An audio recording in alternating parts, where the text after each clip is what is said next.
ሰላም ሰላም ቅዱሳን በዓለም ዙሪያ የምትገኙ የጌታ ቤተሰቦች እግዚአብሔርን የምትሰሙ ለእግዚአብሔር የምትታዘዙ በማፍራት በእግዚአብሔር ፊት የምትገኙ ከጌታ ከኢየሱስ ክርስቶስ የሆነው ሙሉ ሰላምና ጸጋ ለእናንተ ይሁን።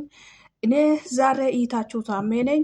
መንፈስ ቅዱስ ረድቶኝ እግዚአብሔር አምላክ ተናገረኝ ያለኝ መልእክት ይዤ ወደ እናንተ መጥቻለሁ። ከዚህ በፊት ቪዲዮን አይታችሁ ማታውቁም ቪዲዮ ሰርቼ እንደዚህ ወጥቼ አላቅም።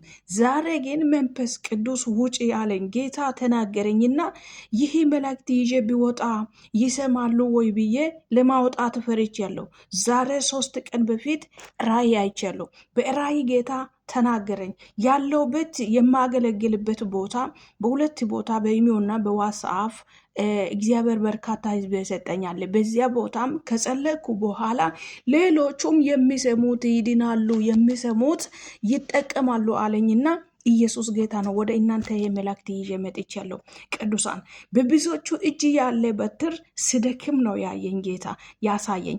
የብዙዎቹ እጅ ያለ በትር ብዙ አገልጋዮቹ በትር ስደክም ነው ያሳየኝ። ይሄ መላእክት የሚጠቅማቸው እነማን ናቸው ካላችሁ እግዚአብሔርን ለሚሰሙ እያገለግላችሁ እየደከማችሁት እግዚአብሔርን እየተከታተላችሁ እግዚአብሔርን እየሰማችሁ በዓለም የወደቃችሁ ለእናንተ ነው ይሄ መልእክት።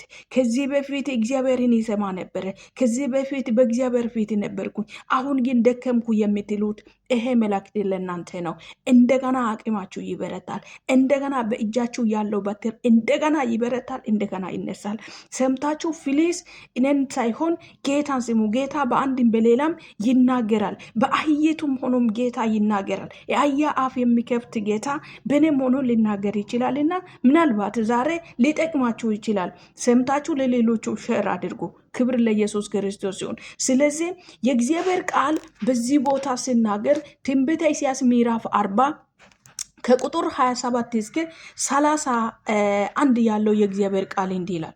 ያዕቆብ ሆይ እስራኤልም ሆይ መንገዴ ከእግዚአብሔር ተሰውራለች፣ ፍርዴ ከአምላክ አልፋለች ለምን ትላለህ? ለምንስ እንዲሁ ትናገራለህ? አላቅህምን? አልሰማህምን? እግዚአብሔር የዘላለም አምላክ የምድር ዳርቻ ፈጣሪ ነው። ሃሌሉያ። አይደክምም፣ አይታከትም፣ ማስተዋሉም አይመረመርም። ለደካማ ኃይልን ይሰጣል፣ ጉልበት ለሌለው ብርታትን ይጨምራል። ብላቴኖች ይደክማሉ፣ ይታከትማሉ፣ ጎበዛዝቱን ፈጽሞ ይወድቃሉ። እግዚአብሔርን በመተማመን የሚጠባበቁ ኃይላቸው ያድሳል። እንደ ንስር በክንፍ ይወጣሉ፣ ይሄዳሉ፣ አይታከቱም፣ ይሮጣሉ፣ አይደከሙም። ክብር ለኢየሱስ ክርስቶስ ይሁን። ይሄ መልእክት አዳምጡ። በእግዚአብሔር ጸንታችሁ ቁሙ።